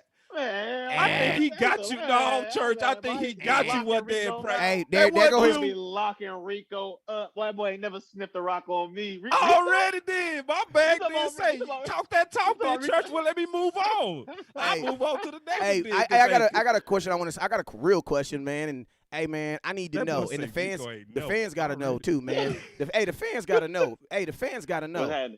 We about to stop smiling and giggling for a minute. What the hell happened on that OBJ catch? I need to know. I know what the film say. Shit. Oh, here we go. Here we go. OBJ, one hand catch. What the hell happened? Man, we're playing man-to-man coverage. It's called one wide coverage. Everybody man-to-man, and then one of the safeties got a tight end. So at that time, I was doing the if it was 3-by-1, I would take the tight end man-to-man. If it's 2-by-2, Wilcox would take the dude man-to-man. So I think it was 2-by-2. I'm in the middle of the field. I got the post. I'm the post safety. Everybody know the post safety. What up? So I'm backpedaling. I'm reading Eli's eyes. He trying to look me off. I ain't fall for it. We know although Eli get you that first look, and then he gonna go really where he wants to on the second look. So he give me the little bull. I'm like, all right, bet. So when he launched, I'm like, I got a track on this. So I take off. I'm running. I got that. I'm like, I ain't gonna make it all the way to the sideline. I was like, but I know I got my corner out there. B Carr. That's my dog. That's my road dog. But yeah. So B Carr, he squeezed him. He did a good job, man. He squeezed him all the way to the hashes on the sideline. Like you can't. Like the ball was thrown so perfect. I mean, he couldn't really do nothing. It was man to man. He couldn't really do nothing. So the ball's coming in. OBJ makes one of the craziest catches you'll ever see. I mean, look, the dude his hand was back here, but it was in his blind spot. You know how you get a little blind spot? It wasn't in his peripheral. It was in the blind spot. So he grabs that mug with three fingers. Fully stretched out in the end zone. I come running over. I slow down. The only thing I could do, man, I looked over. I was just like, damn, that's crazy, man. I helped my boy up, picked him up, and we went up to the sidelines, man. Ain't nothing you could do about that. Ain't nothing you can do about that, man. That's a great hat goes off to that one. And Go ahead, boss. I'm still cool with Carr with that because I always said as a corner, if you got to make catches like that, I'll take that all day. You know, I did my job, damn it. Like, if you got to make catches like that, damn it, I'm cool. I'm going to sleep good at night. It was an ugly highlight, but I did want to ask you this question before you go. Yeah. All right, man. Me and you, we sitting there, man. We fighting the war. All right. Yeah. I give you the AK. I got the Tech 9. You got Okay. one more gun. You see two cats coming at you. Only one of them can fit in that foxhole for us to kill this enemy. One of them is Romo. One of them is Dak. You play with both. Who you letting in that foxhole to win? Ooh, shit. Ooh, that's how you gonna do me? All right. Yeah, I'm doing you like that. Oh man, you know what? I gotta go with 4 on this one, man. I gotta go with Dak on this one, and I say that because it was the same type of situation kind of happened when he came in as a rookie. I mean, it was Romo had went down with the injury. Cats kind of knew Dak was all right because after that third preseason game, I think it was, or second preseason game against the Rams out there, he performed pretty well. So Cats knew he had a little game to him, but about 3 or 4 games into it, man, he just had us all believing, dude. I'm talking about like the veterans of the vets. I'm talking about Jay Witt, who was best friends with Tony Romo. Jay Witt on board with this dude. Like he got everybody believing that we can, no matter what happens in the game, we got a chance to win just because we got Dak Prescott at the quarterback position. And I tell you, that belief goes a long way because on that defensive side of the ball, we knew if all we had to do was get the ball back to Dak, we had a chance to win. And our defense, I mean, we had nowhere near the talent they got on the defense now. But we were, No. like you said, we was hustling. We was Yeah. hustling and we was taking the ball away. And Yeah. when you got a guy like that back there who you believe that much in, I'm saying it goes a long way for your team. And so for me, that's a tough question, but I'm gonna have to go with Dak on that one. Yeah, right. and I know you're not picking one or the other, and I want to make Let that me clear. throw a He's name. not Let me picking throw a one name or in there. Let me throw a name in there. Same scenario. Jordan Lewis, Cheetah Bay Awuzie. Good question. Oh man, Ooh, that's a hard one. that's a tough one. But I'm Mm. gonna go because since we already put the preface it out there that 2020 was was kind of a mulligan. I'm gonna go ahead and put Jordan Lewis in there. Just if we Whoa. talking, I'm gonna put Jay Lou in there, man, because Whoa. I think Jay Lou's a ball guy, man. Yeah. I think he's a ball guy. And you don't This lose year that. he You did don't lose Good that. one. You don't you lose that. don't, and he, this year he didn't really perform that well, but a lot of the players didn't. But the year before that, man, he was like a magnet out there. If it was Yeah. a fumble going on, he picked him, and you don't lose that, man. Like like you man said, you don't lose that. So I'm gonna have to go with Jay Lou on that one. All right, my last question, man. What are your thoughts on Double G being backup, keeping him as a backup for Dak Prescott next year? Dude, I love Double G, man. I love Double G. That's my dog, man. But as a backup next year, I don't see anything wrong with it. I think Andy Dalton. I mean, I think the red pistol. I think he's done here. I think he's done here in Dallas. He might get a more lucrative deal somewhere else, but I just think Double G. If you can develop him, especially if we're able to have a regular off season, if you can develop him, get him some preseason games. I think that's a cheap option at the backup quarterback. He showed when he came in against the Pittsburgh Steelers, who at the time were undefeated and had the #1 defense in the National Football League. He showed that he had some game to him. He had some moxie. He can move in the pocket. He can make some throws out there. So for me, he's a developmental project. So I wouldn't sit there and say, "Hey, this dude, if that goes down, we're golden. We're golden without a doubt," because that's far from the case. But as a developmental project, I wouldn't mind seeing him out there, or at least in the backup position. Shoot, man. Hey, man, I appreciate you for sliding through, man, and giving us a great interview. We having some great feedback in the comment box, and I appreciate you for doing that, man.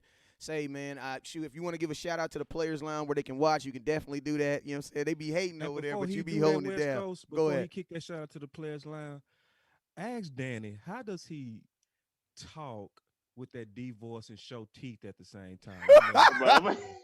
Man, he the best at the he got a deep voice, he got that voice for radio for sure, man. I'm telling you, and show nothing but teeth, man. I said, how you do that, man? Like you talk with your teeth. Hey, how you do that, man? Hey, thank you for good. Ask him that. Yeah. When you say, Boss Cowboy, I have a question for you, man. But no, we wanted you to plug the Players Lounge with Danny and Newey, man.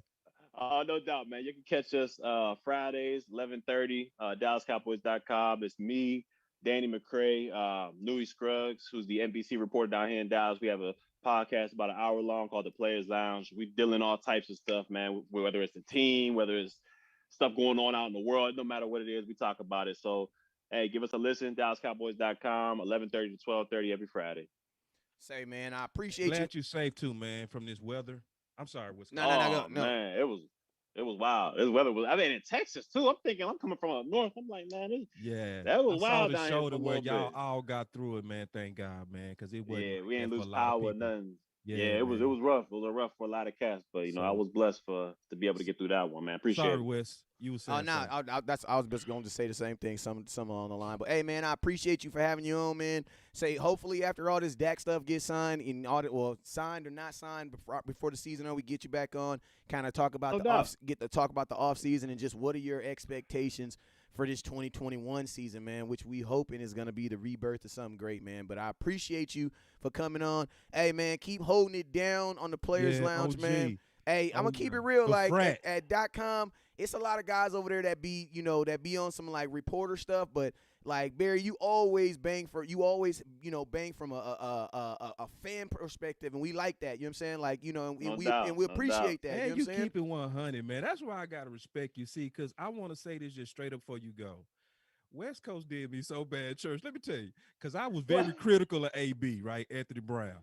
One Yeah. time, my boy West Coast had an event, right? And he knows critiquing the hell out of Anthony Brown. And he said, "Hey, boss, by the way, Anthony Brown here." I was like, "Oh, Yeah, word yeah, is man. real," right? But I Hey. see, like when I hit you with the booyah, listen, y'all, I'm telling you from experience, it's not easy to be honest when you got a relationship. Oh yeah, without a And doubt. Without a doubt. and that's a hard one, but to see somebody step out like that, just to be honest, much respect. No doubt. Appreciate y'all, man. All right, Appreciate both y'all for having me on the show. No doubt. all right. You have a blessed evening, man. I appreciate you for being on tonight. All right, y'all have a good one. All right, church. Hey, man, that was a bomb interview. Oh man, church.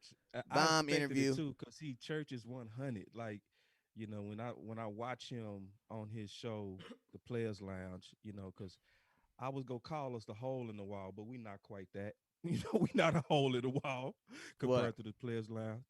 But he keeps it so 100. So I expected him to do that today, and he did. I think he gave us excellent insight and confirmation on things that we suspected, but when you hear from him, then it really hardens your convictions on what's really going on.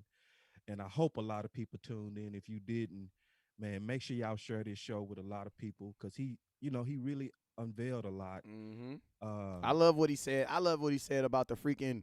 I just, not even what he said. I just loved his reaction when we spoke about like and you know what was dope.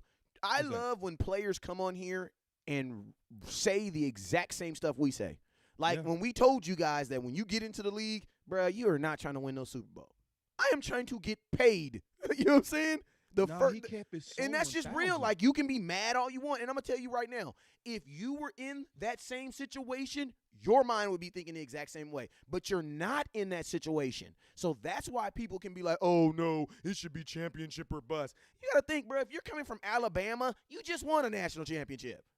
You know what I'm saying? I love how he kept it straight up he about kept the it all the way capitalism, 100. the capitalism of a player's mind state. Because what he said was opposite of Roy Williams, but just as real. Like when he said, really, at the end of the day, if you got paid, you care about that. If you didn't get paid, it's some people out there like, But you also got to remember, he didn't really disagree because Roy Williams came in the league paid, so his mindset was already different. Because remember when he said that, he said Facts, there's you two right. different types of people. Roy Williams and him were two different people. Roy was Facts. like, what was Roy, like an 8th overall pick? yeah, Roy so he got was paid. Well said. Roy was paid Well the day said. he came in the league. Well So when he said. came in, Well his said. his mind was past money because he already had Yeah. it. And See, I think that's church, two perspectives Yeah. that added value to the show. and think about You this, got- boss. Think about this. The exact same thing he said. Like, when we were talking, like, bruh, I played 4 years for the Cowboy. That was your discount. Like, he said it wasn't even an option, not even a chance of him taking a discount for that to Dallas. Not Right. even and he didn't even get no major deal to go to Jaguar. Right. He got a good yeah. deal, but it wasn't no major. Like, he was Yeah. still not a top 10 player And in the NFL. He was shaking his And head he was- like, no, absolutely not. absolutely not. Like, no, this is my chance to get a lottery ticket, and I'm not giving it back to a team No. for ungrateful fans. Now, church didn't say that, but I'm saying that. Like Tyron Smith gave y'all a $16 million discount, and a lot of fans want him gone. Exactly. And that's why the Cowboys won't even entertain. They're not even going to. Honestly, the Cowboys, I don't think the Cowboys would even entertain drafting an offensive lineman because, I mean, an offensive tackle. They might get a guard, but not a tackle. Bruh, there's like, I'm going to tell you this. If Tyron Smith is a free agent, he is the number one free agent. Yeah, he is. Again. With all the injuries, with the neck surgery, with all of that, somebody still would pay him top of the market. Bruh, sure. like, yeah, he's a top of the market. You know what I'm saying? So it's like, I love that perspective I love that 100% perspective when they just, I also like the fact that he kept it real about what happens in the locker room, and I can see that. You know what I'm saying? Like if you already paid, man, you don't care. Like, you know what I'm saying? Like, it is what it is. You're paid. You know what I'm saying? But if you sorry, go ahead. But if you're not paid, then, bruh, the number one focus of you getting in the NFL is, bruh, I'm trying to get paid. Why? Because you're thinking about all the people that done paid your phone bills, took you to school. You know, the person that's paying for your bills right now. Right. Like, I paid, my little brother had his last pro day. He was 24. I was paying for his phone bill till he was 25. You know what I'm saying? Right. Because we were still chasing a dream for a year. Yeah, so it's like people need to get off of that. Like the players, look, you don't go to a person it's their first time having an opportunity at millions and put pressure on them to get a billionaire discount. Exactly. Like And that's crazy. Like none of us would do it, but we expecting people to do that for fans that's honestly ungrateful. One of the other things I loved about the interview, and I didn't say this to disrespect Romo, I wanted to get his input on that for him to really make a hard decision between the two, to see and for the fans to learn how to appreciate what they have. He talked about the magnetism of Dak Prescott, what he had as a rookie. Imagine what Dak Prescott is now. And this what you playing with? This is what you haggling with over 5 versus 4 or total guarantee. Like you're trying to go back into like hey, think about this. Pittsburgh told big at the end of the season, right? When they lost the game, they was feeling all bad. They was probably pissed off at everybody. TJ Watt didn't want to come to practice. Everybody just mad at each other. Right. Big Ben, we're gonna probably walk away. So we're gonna go in a new direction. And then February 23rd, and real life start hitting them. You know what Pittsburgh said? You know what? I think we just gonna work it out with our own guy. You know what I'm saying? Tampa Bay said, Tom, you're how old? We don't care. Tampa Bay said today, yeah, we're going to resign. Well, we were definitely looking into extending Tom Brady. Why? Because he's on a 1-year deal. You know what I'm saying? Right. Like, bruh, what these teams are not even realizing, that the Cowboys just haven't realized, is if you have your guy, you have your guy. Move on. Like this Dak Prescott is preventing us from doing more than you guys think. You want to know why? Because you can't do nothing until you do decide what you're going to do. Yeah, you can't. Yeah, people's money, and then think about this. If you want to restructure people's contracts, you're talking to them now. Right. Like, you're talking to them right now. So I'm going to be honest with you. There are players on the Dallas Cowboys who know if Dak's going to get signed or not. You want to know why? Right. Because Jerry – because exactly what I was about to say. Or he not freeing up money. Exactly what I was – not freeing up money, then they know he getting ready to get paid. He about to get paid. But if you're – they freeing up money and making those calls to do all that kind of stuff – a guy like Zeke. Zeke, no, because because this is the real brass tacks. The Cowboys don't have the money to franchise tag him. They don't. So whatever you want to think is what you want to think. That's the truth. That's the truth. They're going to have to go to at least 3 people on this team and ask them, will you restructure your contract so that we can pay a quarterback we should have paid 2 years ago? Yeah, man, the Joneses are in a corner, a real corner. They are in a You don't have the money for it. You don't have the money to Yeah, franchise tag him. You got a gaping needs on defense. You want to try to keep your leverage on Dak with the tag, but you don't have the money to tag. And if you do come up with the money to tag, then you have bad money to draft and to Band-Aid your needs in free agency. All that's full leverage on Dak. And then on top of that, you got the pending quarterbacks that could spike your market. On top of that, you got the Monday night deal that could get closed at any time now, which is going to put more leverage to Dak, because people don't know this, West Coast. But if that Monday night deal completes and they come out and say, we doubled our fee to Monday night, then that's going to automatically tell Dak's agent the next year's cap is going to be astronomical, up your price. Yeah, and they're about, I don't know if y'all know, but gambling is about to be legal in football because I've already seen articles, and Jerry Jones is like 63% owner of WinStar Casino, which is on the stock market. I know because I'm looking for him. I'm gonna tell you this right now, my whole thing in life right now is if Jerry Jones is investing in it, I'm investing in it. That's just what it is. If he put $100 million in it, I'm at least gonna put $50 into it. Right. You know what I'm saying? So I own a little WinStar too. Gambling is not even factored into none of these exponential spikes, bro. None of this. And gambling is going to likely be the biggest spike. Bro, it's going to be the biggest spike. Gambling is going to save the NFL. It's going to replace all that money because you're bringing in money without a tangible product. You're selling air. Yeah. You went to a Kanye West's concert and stole some air, and now you're selling it for $20,000. That's what you're doing. You're selling air. And see, because it's not tangible. Tax, because remember he talked about when it comes to gambling, he said we have a lot of evidence that it's the intensity of the eyeballs. Like people kind of get lost in what he's saying in that. The reason why intensity and eyeballs are important because that's what you charge the advertisers for.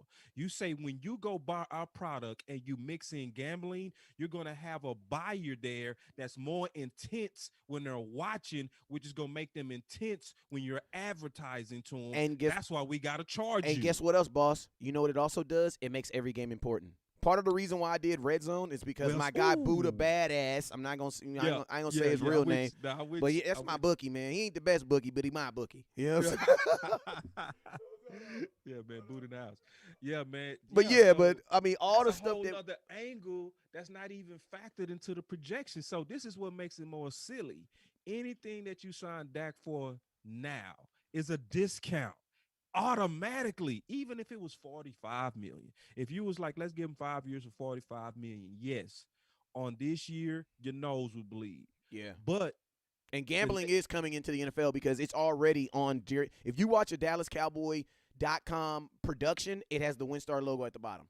Oh yeah, Jerry Jones is and this is the thing about. I'm gonna tell you one thing. And Jerry Jones believes in asking for forgiveness versus asking for permission.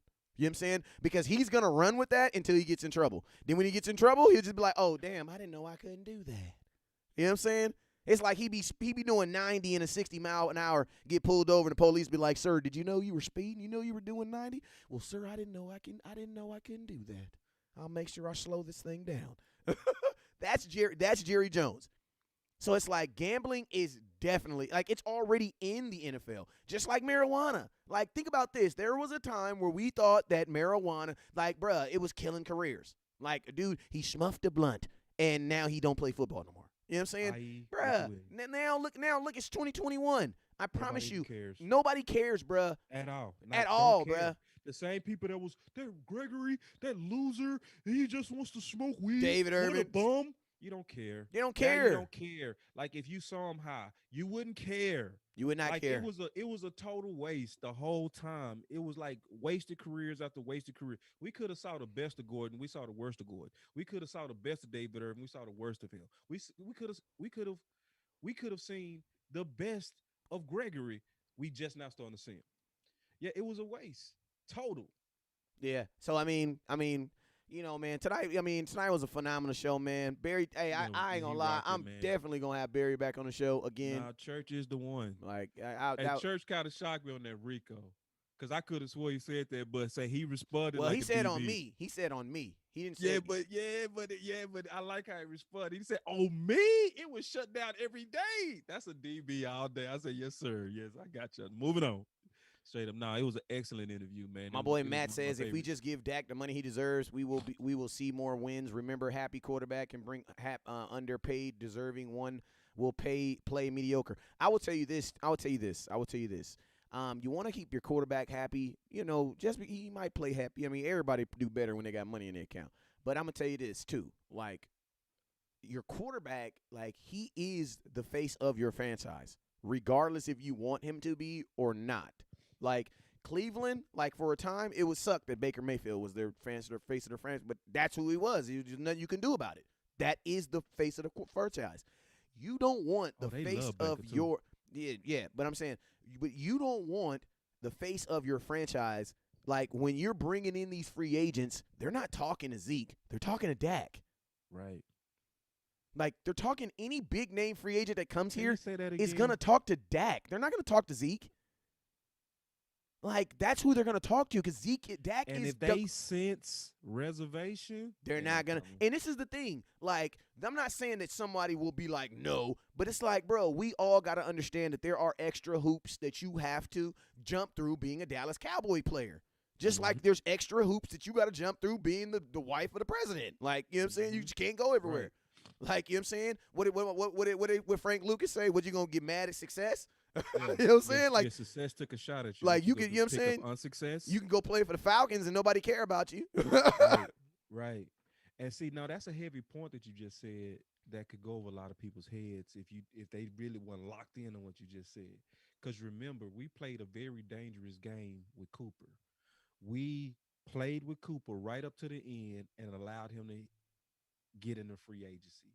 The only reason he went with Dallas is because he viewed Dallas as a bird in hand. Okay. Now, that was before the chase. And we had the better quarterback. And let's just be real. We had the better quarterback out of all the teams. Out of all the teams that were rumored to talk to him, Dak was clearly better. So but that had to play how something dangerous the game they played, though, which is to your point, that when you're a free agent, don't think and take for granted that we go be able to sign people. Some of these signings are to the wire. Yeah. Like, we could have lost Cooper. Hey, because think about they had a Dak over there in Washington, we would have lost him. You would have lost him, and that's we why. lost Hey, him. boss, and that's why I tell people, like, why do you think Washington had to offer him more money? Because they didn't have a Dak. Like, when you don't, like this, and that's why I be telling folks like about a Jamal Adams. Like, that's why Jamal Adams is like, F y'all, I want my money. Why? Because y'all got me sacking the quarterback. Y'all got me rushing the quarterback. Y'all got me doing everything. If I'm going to have to do everything, y'all got to pay me. I'll do it. Like, I'm down to do it. And that's why he refused to play for the Jets. Because he's like, look, bro, I'll do it. I'll do everything you ask me. But you got to pay me. Right. You got to pay me. You got to take care of me. Right. You know what I'm saying? Right. Yeah, no, it's wild, man. Now, let me ask you a question. Do you think this – now, Church said he don't think it gets done by March 9th. What do you think? I actually think it does get done by March 9th. The reason why I believe it gets done by March 9th has actually – I mean, I also believe that Church – well, not even believe. Church gave me the impression that he feels very strongly that the Cowboys do not appreciate Dak. You know what I'm saying? And I'm going to tell you this. I understand why he feels that way because I'm pretty sure he felt that way when the contract dealings with him. You know what I'm saying? Like, even though he wanted the bag, I'm pretty sure he was thinking, like, why isn't Cowboys giving me this? Right. Like, we had the money to give it to Church. And who did we switch him out with? Exactly. I think we replaced Barry Church with Xavier Woods, fam. If I'm not mistaken, we did. We replaced him. We did. And Heath. Yeah. Those were the replacements. And both of them are gone, and both of them didn't work out. Yeah. You know what I'm saying? So it's like, you know, I totally – and so that's why I feel like for him, I think he's filtering through that. They don't appreciate him. But I'm going to be honest with you. I'm under the impression that they didn't appreciate Zeke either. Keep it real. I don't think they appreciated D-Law either. You know what I'm saying? I think they appreciated – you know, discounts. Exactly. Friendliness. You know what I'm saying? Right. I don't think the Cowboys appreciate that anyway because the only person who got the carpet rolled out for them and they put out all the roses was Jalen Smith. And you know what my dog did? He took a lower deal. Yeah. Those are the players they appreciate. Right. They made a big old deal out of Anthony Brown. Want to know why? Because he signed him and it was cheap. He's on a 3-year deal, which is exactly what Church said. Basically, a bunch of 1-year deals for $5 million because they can cut you every year. Right. Yeah, man. And see, like you say, Church was treated like that. So I can see where he reluctant. And the Dallas Cowboys, they themselves make you reluctant. Because, you know, I've been writing about this and talking about this for 2-3 years. On Dak's money, expecting it every year to get done. And at this point, I'm unsure about March 9th. If I'm speaking common sense, it should be done. If I'm thinking that where they might just milk this out for more ratings, it's not going to get done. I'm going to tell you this, boss. I'm going to tell you this. if Dak Prescott does not get signed by March 9th and he plays on the tag, you had better hope that Dan Quinn is Jesus. Because all these coaches are going to basically have to take the same team from last year. You're going to have to take that same team from last year.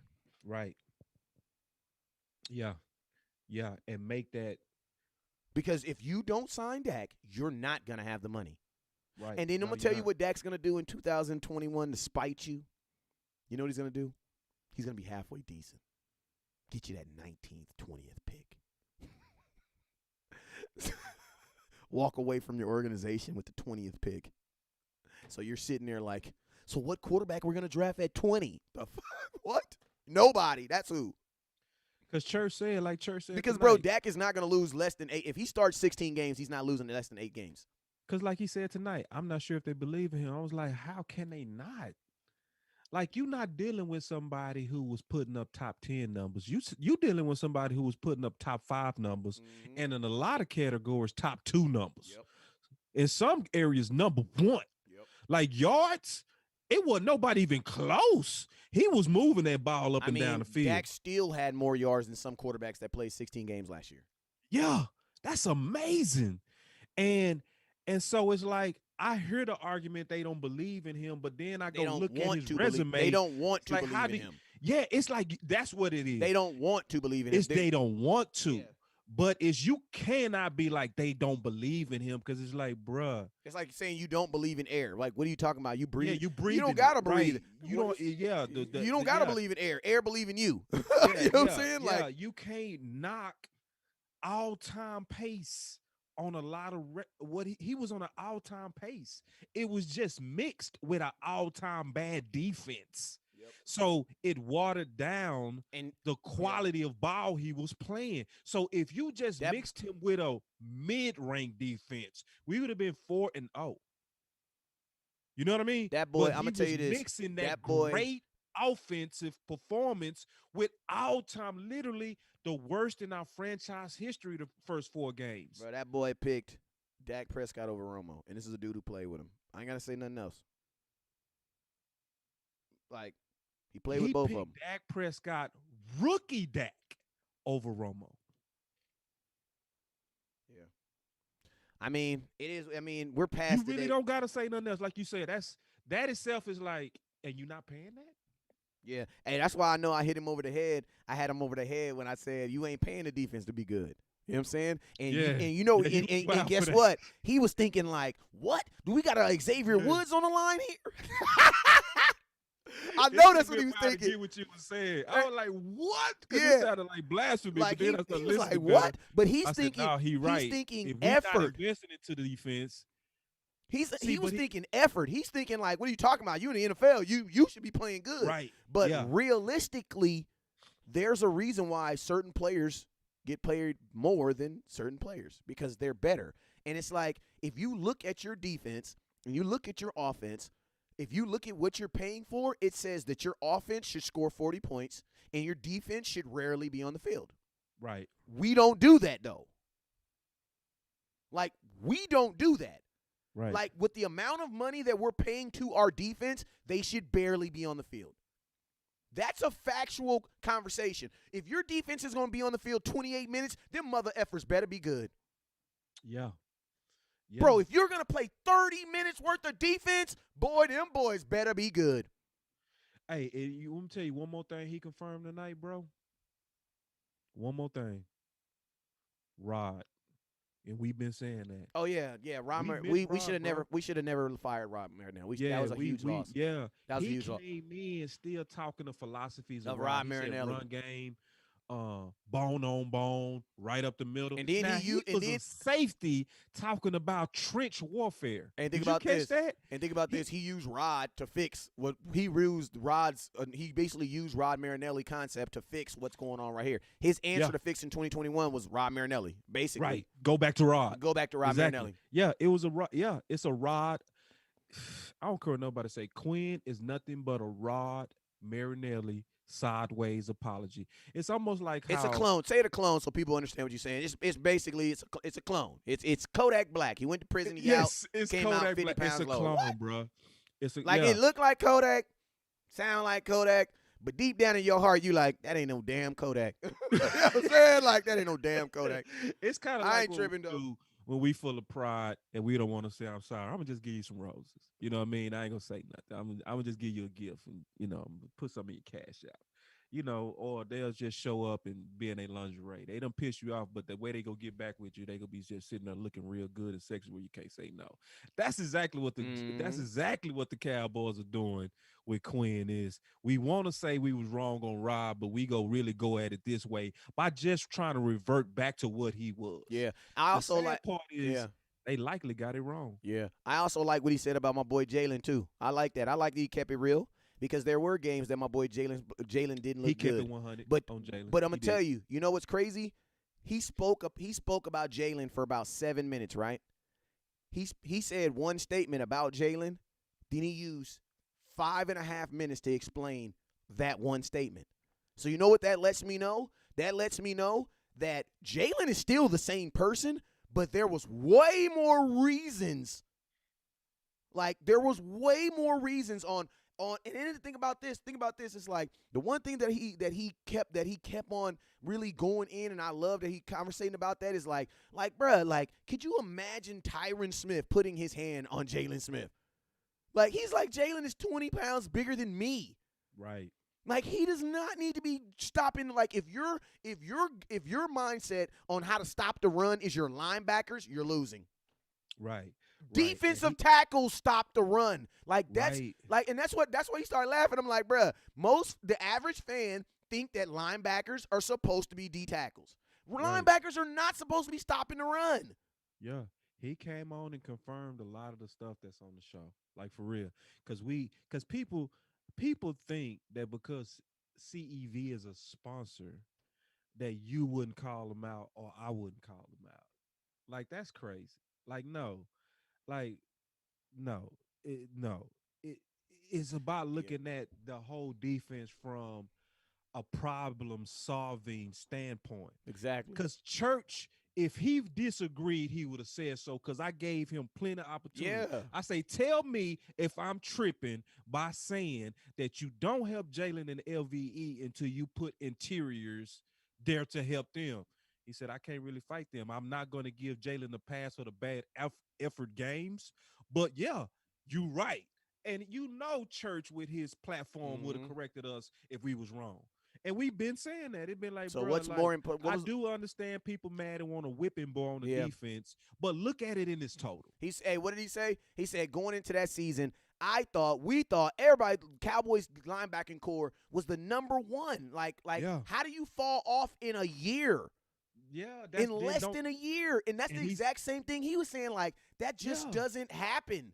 Like, that doesn't. Bro. And then what did he say? You're dealing with all pros. And I'm going to be honest with you, that's the reason why he's so hard on the defense, because Church is like, bro, y'all should still be the same. Y'all the same dudes. Because Church was low-key saying, y'all was better than us, and we played better than y'all.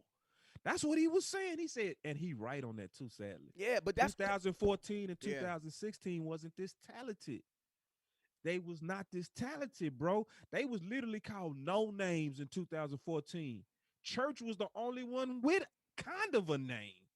He was the only one that you could say, that dude hold it down. Everybody else, it was who?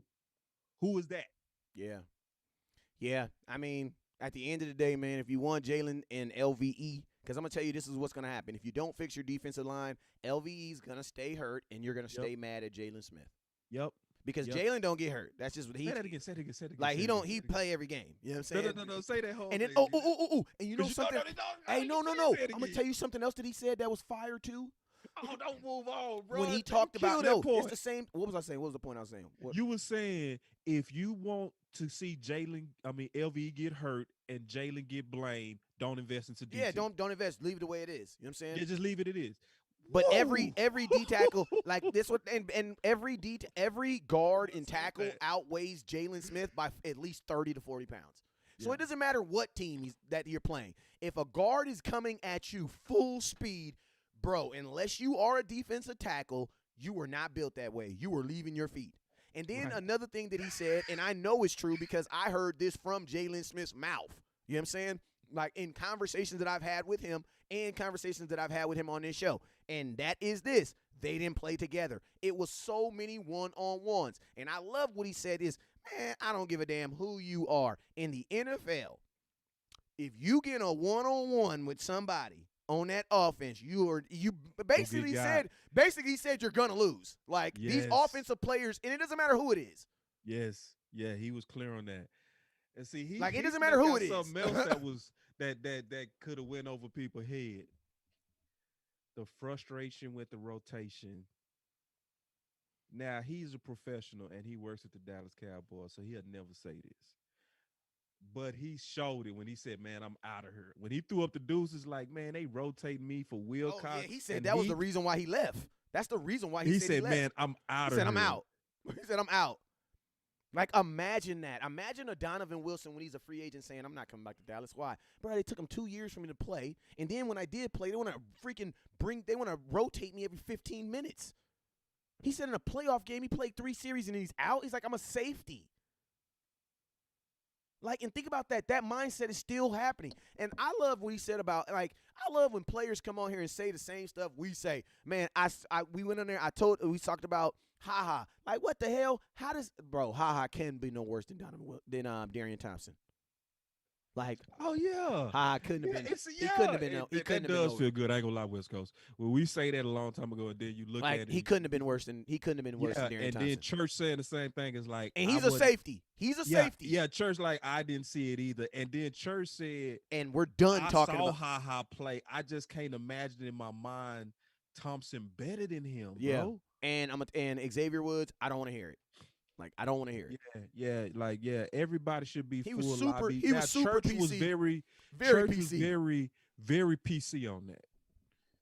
I don't have to be. I ain't paid by the Cowboy. Man, when you say somebody is 100,000 times better than somebody. Oh, that was the Bouye question. Bouye versus Anthony Brown. He didn't even blink. And see, y'all got to take that into account. He played with both. He didn't hesitate. He didn't blink. 100,000 times better. He said 150,000 times better. I wrote it down, bro. He said 150,000 times better. Yeah, that's crazy. Oh, God. Yeah.